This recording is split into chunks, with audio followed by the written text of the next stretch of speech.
Salut les marins, j'espère que vous allez bien. Ici Florian de Nautisme Pratique. Aujourd'hui, dans cette vidéo, je vais vous montrer comment j'ai rénové un petit bateau d'occasion. C'est un Quicksilver 505 qui est de 2016, donc il a 8 ans. Il a pas mal navigué.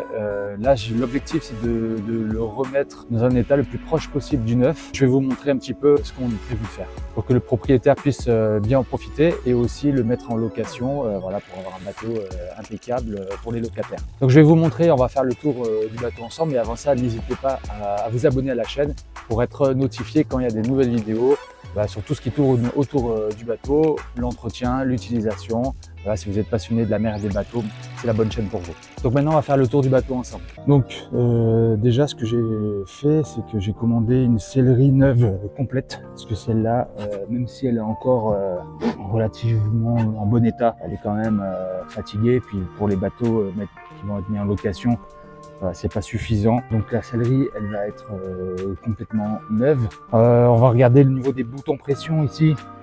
Il y en a quelques-uns à changer, j'ai vu. Ça va être pas mal.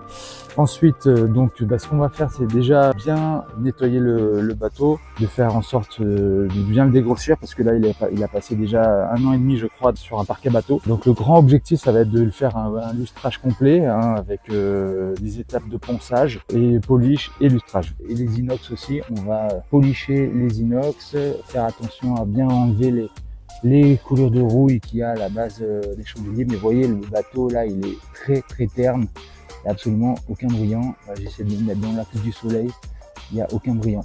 Donc plutôt intéressant, hein. Moi j'aime les challenges. Alors, ça va être un projet assez sympa. Donc on va rénover toutes les parties lisses et aussi l'antidérapant. L'antidérapant qui est sale, hein. Voilà. On va déjà le nettoyer tout à l'heure, mais on va aussi le polisher à la machine pour lui redonner cet aspect brillant. Ensuite, il y a pas mal de petits éclats de gel coat aussi. Ça, je le ferai dans un deuxième temps, je pense. Là, l'urgence, en fait, c'est de faire en sorte que le bateau soit propre dans quelques jours et prêt à être utilisé. Là, les éclats de gel coat, c'est des choses qu'on pourra peut-être faire après la saison pour bien terminer. Ici, on a du silicone qui a été collé. Bon, voilà, ça va s'enlever rapidement. C'est des petits détails dont on va s'occuper. Le poste de pilotage, pareil, un trou terne. En fait, il n'était pas bâché. On a ici le tableau de bord en carbone qui est resté en bon état. Donc c'est très bien. Là, je pense que, alors je vais voir comment ça réagit pour le polish à la main ici. Mais je pense que je vais devoir enlever le plexi. On jettera un œil au plexi pour voir aussi s'il faut le polisher. On va déjà se concentrer sur le gel coat, hein. Donc là, pareil, toute la sellerie a changé. Des petits éclats de gel coat, mais bon, c'est un bateau qui est en bon état. J'ai vu qu'il y avait une petite réparation ici. Voilà, pas grand chose. Ça, par contre, on va mettre au minimum du mastic rapidement pour le couvrir. Ici aussi, là, la bordure, elle est assez fatiguée. Mais je pense que voilà, comme je disais, tout ça, on va le faire dans un deuxième temps, hein. L'idée là, c'est de le mettre propre rapidement. Voilà.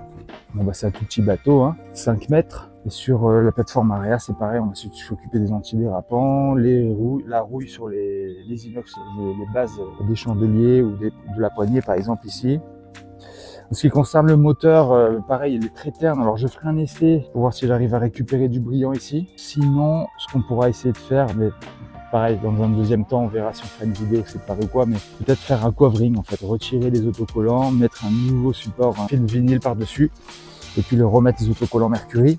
On verra un petit peu. Donc voilà pour le projet. On va voir, je vais essayer de filmer au fur et à mesure, hein, et puis voilà, on y va. Donc là, aujourd'hui, la première chose à faire, ça va être un gros nettoyage. Donc le nettoyage va consister à l'utilisation de Clean Boat. C'est un savon que j'utilise rarement, et qui utilise dans ces situations-là, sur des bateaux qui n'ont pas été nettoyés depuis un bon bout de temps.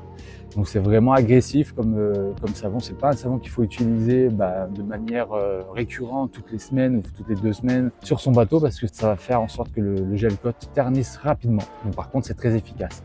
Ensuite, on va aussi, au niveau de l'antidérapant, utiliser un produit spécifique pour l'antidérapant pour vraiment enlever la salissure qui a incrusté. Et puis, je vais déjà commencer aussi à utiliser un produit passivant pour la rouille qu'on trouve sur la base des inox. Et je vais également utiliser une pâte abrasive pour inox Donc je vais faire un polish, c'est pas à sec parce que ça prend énormément de temps, mais là c'est un polish inox qui est très efficace avec un produit qui s'appelle Star Clean, c'est en pâte comme un dentifrice et qu'on met sur une microfibre. Et tout le bateau mouillé, on frotte, ça part, on rince, c'est terminé. C'est 1000 fois plus rapide qu'un polish à sec. Donc on va faire déjà tout ça, ce qui permettra d'enlever toutes les saletés, de pouvoir travailler correctement et de passer ensuite à l'étape suivante qui sera le ponçage à l'eau. Voilà, donc on a terminé le nettoyage en profondeur du bateau. Déjà, il a un autre aspect là. Maintenant, on va commencer à préparer le gel coat. Je vais commencer par enlever les autocollants inutiles qui sont un peu craqués, des vieux autocollants qui avaient été mis par le fabricant. Il y a aussi des autocollants pour la SNSM. J'adore la SNSM. Hein. Bien sûr, je leur fais un petit coucou. Je trouve que esthétiquement, ça le fait pas trop sur le bateau. Et en fait, après, on enlèvera le résidu de colle. Enfin, on va passer à la première étape de ponçage à l'eau. Le ponçage à l'eau, ce qu'on va faire, c'est il y a certains endroits où je vais attaquer au grain 500 et ensuite pour monter jusqu'au grain 2000. Certains endroits où je vais juste y aller directement au 2000, notamment les endroits qui sont moins exposés au soleil. Il faut être pragmatique, ça sert à rien de se dire ok, on va faire les 3 étapes de ponçage sur tout le bateau entier. Donc seulement voilà, aux endroits où il y a le plus de ternissement, à cet endroit-là, on va essayer de creuser un petit peu plus le gel coat pour retrouver le gel coat d'origine, on va dire. Donc voilà, pour faire le ponçage, on utilise toujours de manière uniforme en fait un mouvement latéral et de bas en haut. Hein, donc on fait gauche-droite, haut, bas, gauche-droite de nouveau, hein, comme sur toutes les étapes de polish, mais ça permet d'avoir un travail qui est homogène. On peut utiliser donc soit une ponceuse excentrique classique, soit une polisseuse orbitale. Moi c'est ce que je vais utiliser là parce que j'ai une vieille ponceuse orbitale. On peut utiliser pour mouiller le support soit un pulvérisateur avec de l'eau dedans, soit un tuyau carrément. Moi c'est ce que je vais utiliser, ça va beaucoup plus vite. Donc je pulvérise le support, je fais mon ponçage et ensuite je remets un petit coup d'eau pour bien rincer et c'est terminé. Ça va super vite par rapport à d'utiliser un pulvérisateur où là c'est très long. Voilà. Bref, petit conseil, utiliser le tuyau. Donc allez, on y va, c'est parti. Alors pour retirer les autocollants, on peut essayer de le retirer comme ça. Je pense que ça peut fonctionner. Mais c'est beaucoup plus simple de ramollir l'autocollant avec un décapeur thermique ou même un sèche-cheveux. Hein. Sèche-cheveux, ça fait aussi l'affaire. Donc histoire de bien ramollir la colle qui est en dessous et après il va s'enlever très facilement. Soit avec un ongle, soit avec un petit outil en plastique, hein, pas de lame de rasoir parce que là vous allez rayer le gel coat en dessous. Donc on peut utiliser une petite raclette en plastique, quelque chose comme ça en dessous. Ou alors ce type de choses. Ça ressemble à un grattoir avec une lame de rasoir, mais c'est une lame en plastique. Donc ça permet voilà, de retirer le truc. Ici, on arrive déjà un petit peu, mais j'ai pas assez chauffé le... Bon, là, ça va le faire. Hein. Mais c'est encore un peu rigide. Vous voyez, voilà. Bon, j'y arrive quand même. Voilà. Là, il reste de la colle. Donc si je veux pas, quand je vais faire mon ponçage à l'eau, si je veux pas détériorer mon disque, je vais enlever ça avec de l'acétone. Juste un moment. Voilà, une petite microfibre imbibée d'acétone. Je sais pas si on voit le résidu de colle là, voilà. Et voilà, tout simplement, ça s'enlève très bien. Voilà, puis je vais faire ça sur tous les autres autocollants qu'il y a tout autour du bateau. Je vais laisser les autocollants du modèle du bateau, Active 505, et aussi les autocollants de la marque Quicksilver. Et ici, ce que je vais faire, c'est que je vais retirer cette partie en plexi là. Je vais retirer le pare-brise tout simplement pour pouvoir faire un travail correct, c'est-à-dire venir faire mes étapes de polish, de ponçage et de polish juste en dessous, là où j'ai pas accès que la machine. Parce que sinon on va avoir quand même des parties qui restent ternes et on est même à la main, on n'y a pas accès, donc bon, c'est un petit peu plus de boulot, mais au moins on fait les choses correctement, donc je vais enlever ça. Donc voilà, là je vais commencer par faire le ponçage à l'eau sur la partie extérieure ici. Donc c'est une partie qui est très oxydée, très terne. Donc je vais utiliser 3 différents grains de disques abrasifs en fait. Donc je vais commencer au 500. Donc ça c'est des disques de chez Mirka à bras longs. Donc ça c'est uniquement ponçage à l'eau. Donc je vais faire 500, 1000 et 2000. Ne pas oublier que sur le plateau de la ponceuse, il faut mettre une interface en mousse qui va éviter de poncer trop fortement sur les angles. Donc même si le disque à bras long a quand même une mousse, c'est pas suffisant. Donc là on va mettre d'abord une interface et ensuite le disque. Donc allez, c'est parti, on va attaquer ça.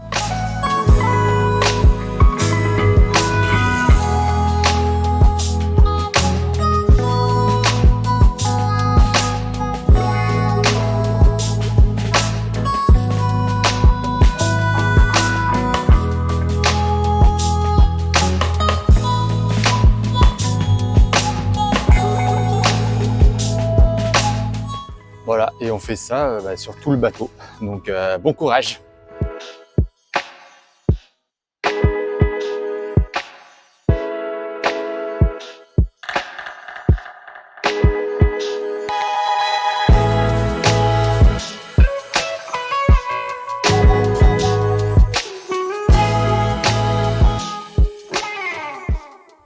Voilà, donc là, je viens de terminer l'étape de ponçage. Comme je disais, j'ai pas fait partout les 3 étapes avec les différents grains. Là où c'était le plus terne, j'ai fait 500, 1000 et 2000. Et parfois, je me suis contenté de faire 1000, 2000. Maintenant, ça va être l'étape vraiment qui va faire revenir le brillant. C'est l'étape du polish.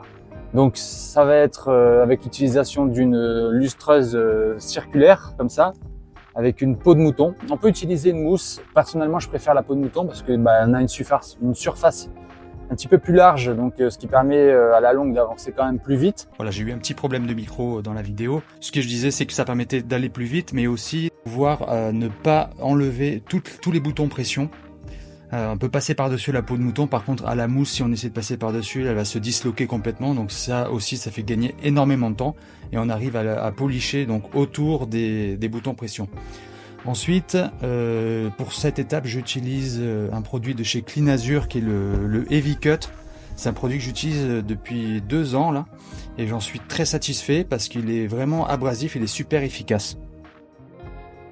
Voilà, je viens de terminer la première étape de polish avec la peau de mouton, donc et la pâte abrasive. Ça fait énormément de poussière, c'est assez physique. Donc si vous faites un polish, vous allez voir, vous allez bien dormir le soir. Donc là maintenant, je vais passer à la deuxième étape. Ça va être de passer un deuxième produit. Et en l'occurrence, là, je vais faire quelque chose d'hybride entre le fait d'effacer les hologrammes et aussi de laisser une couche protectrice. Donc j'utilise ce produit de Menzerna.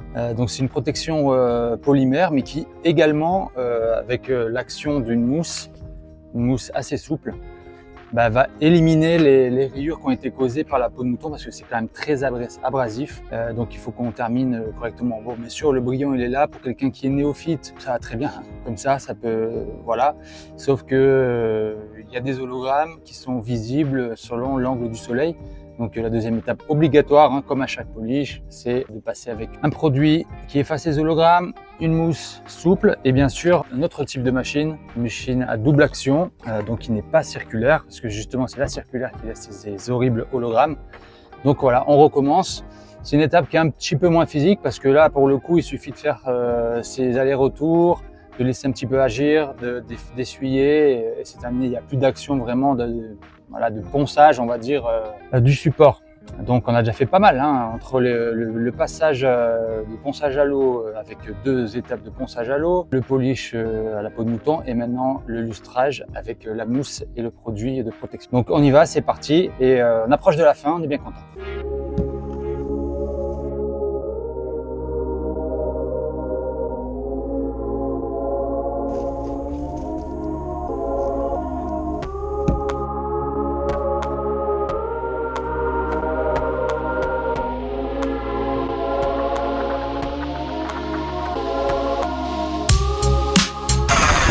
Alors faire très attention avec le plexi, il ne faut surtout pas utiliser de produit trop abrasif parce que vous allez rayer le plexiglas plus qu'autre chose. Ici j'utilise la mousse la plus souple qui est avec le produit vraiment le moins abrasif qui est aussi.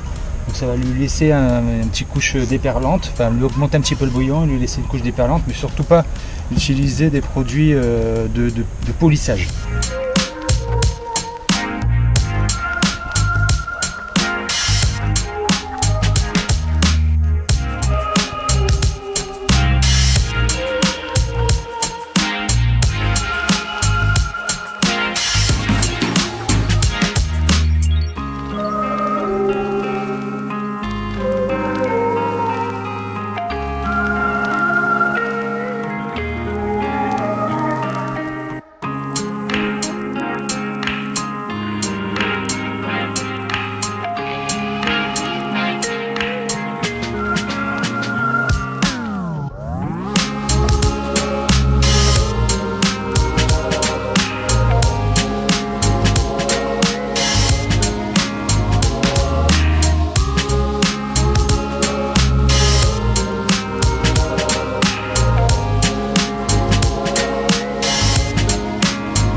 On a terminé la rénovation de ce bateau, la rénovation esthétique de ce bateau, parce que la sellerie, j'ai commandé une sellerie toute neuve, je vais la recevoir bientôt.